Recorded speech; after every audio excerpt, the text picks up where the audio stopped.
extraordinaire. Des sujets dont on va reparler. En tout cas, je vais poser la toute première. Tu nous as parlé de réorganisation. Il y aura une session demain là-dessus. Est-ce qu'il y a un moment, tu nous as aussi dit que ça se faisait tout seul. Est-ce qu'il y a un moment où c'est trop tard? Est-ce qu'il y a un moment, est-ce qu'on sait le moment où cette réorganisation se fait?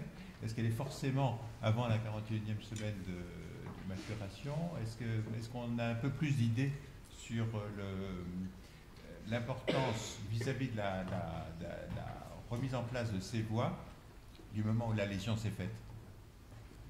Ce qu'on sait assez bien, c'est qu'une lésion qui apparaît après même déjà une lésion qui se fait à terme, et si elle est accompagnée des projections ipsilatérales, la fonction de cette voie est presque nulle. Oui, c'est ça.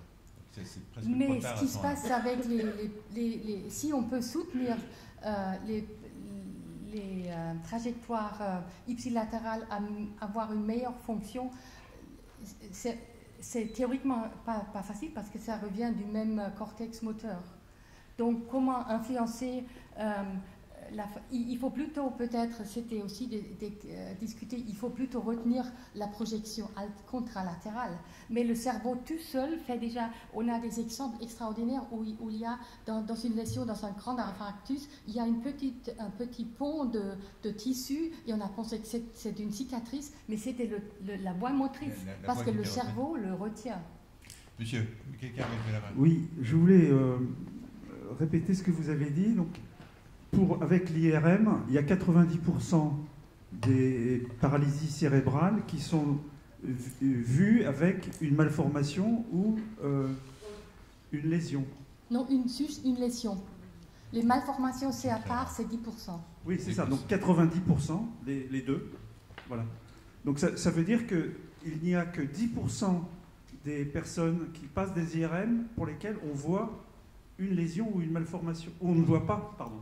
Oui. On ne voit aucune lésion ou malformation. Yeah. C'est correct. Il y a 10% d'enfants qui sont, selon l'examen clinique, la phénoménologie, sont identifiés comme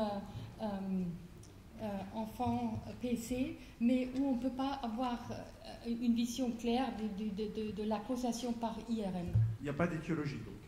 Oui, on ne peut pas la clarifier de toute façon. Il n'y a pas d'étiologie visible sur l'IRM, il y a une étiologie acquise très probablement. Oui. Mais est-ce que ça veut dire que pour l'ensemble des personnes qui ont la paralysie cérébrale, la proportion serait la même? Parce qu'il n'y a peut-être pas beaucoup de personnes qui ont la paralysie cérébrale et qui passent un IRM cérébral. Il y a de plus en plus d'enfants qui ont un IRM. Oui.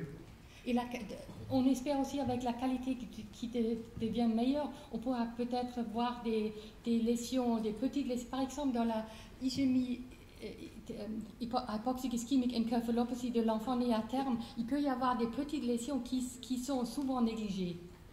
Et si dans des grandes reviews, il y a comme la qualité d'imagerie est quand même assez variable. Donc on espère qu'on pourra expliquer plus et qu'il y aura de moins en moins d'enfants avec non-explication de leur PC.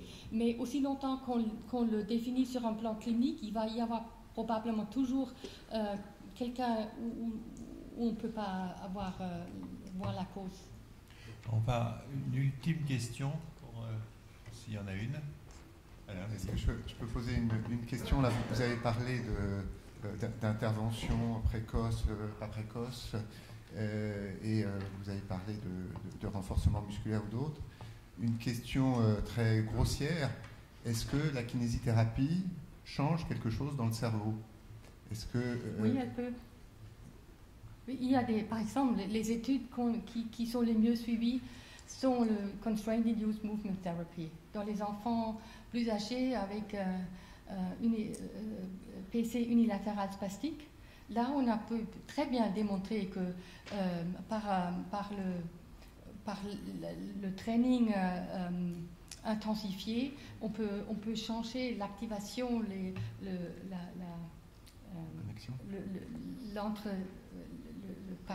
parler entre les deux hémisphères.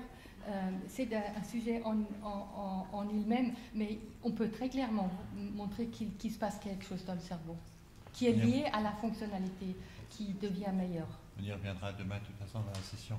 Une ultime dernière question. Oui, j'ai juste une dernière question. On ne vous entend pas très bien, je suis désolé. Excusez-moi, là vous m'entendez mieux.